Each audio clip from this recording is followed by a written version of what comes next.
first step is to begin. Like the first step to beginning is to begin, right?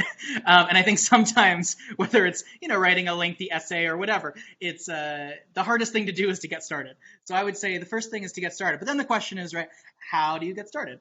And one of the amazing things that we've seen, even in the past, since COVID started, is the sheer amount of resources that have been created and institutes and institutions that have gotten a lot of funding to do this exact work, right? So there currently, I don't think, is like a centralized location for all these different resources and all these different institutes. And we can talk about some of them specifically, but I think a great place to start is our website at radicalai.org, and to make sure that, because we're trying to create a community here of folks and trying to be more of a centralized resource in that.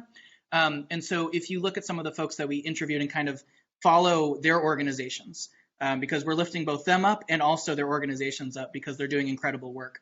I think you just begin, like a good research paper, right? You just begin by continuing to trace down the bibliography. Although people are busy, right?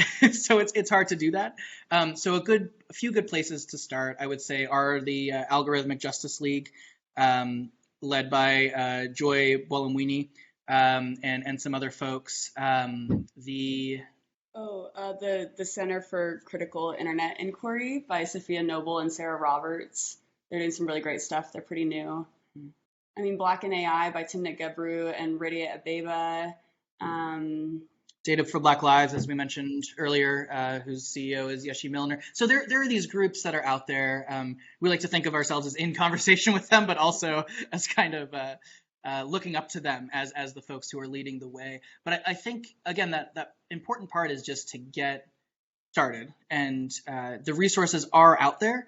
And really just a quick Google search away. And in the same degree, like if folks are really looking to be involved, a lot of these organizations are looking for people to be involved, either to donate financially or to volunteer in some capacity or to take surveys or for research purpose. Like there's a lot of different ways that you can feel agency by getting involved with some of the asks that these organizations are asking for in the first place.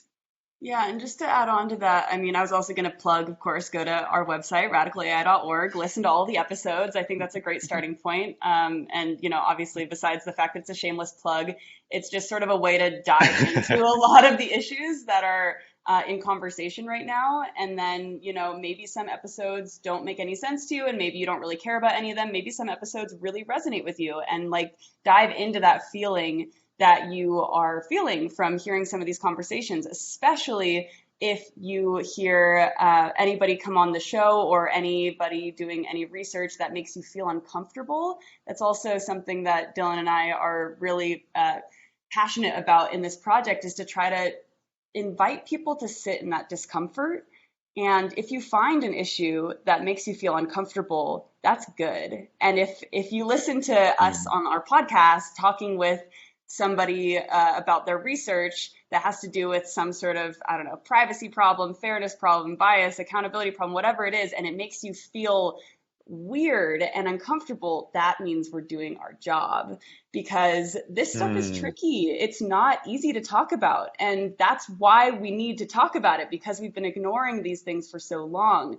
So don't avoid starting, like Dylan was saying, don't avoid starting just because you feel uncomfortable or you feel like you're not qualified or you feel like you have no social science background and that you're not somebody who's a social scientist. No, this isn't social science and humanities versus computer science. This is humanity. This is just being a human, and technology is a part of society. So if you choose to ignore one side or the other, then you're always going to have to sit in that discomfort in some way, and you won't really be able to reason about some of these issues. And I'm going to add on to this too. This isn't for the person who's already been educated and is sitting as a data scientist, because unless you're planning on going back to school, this wouldn't really apply to you. But I really encourage, and this is coming from a biased standpoint because this is part of my PhD research, I really encourage anybody who's sitting in a place where they have the ability to educate data scientists, and they're sitting in a place where they're educating computer scientists, technologists, coders, even social scientists.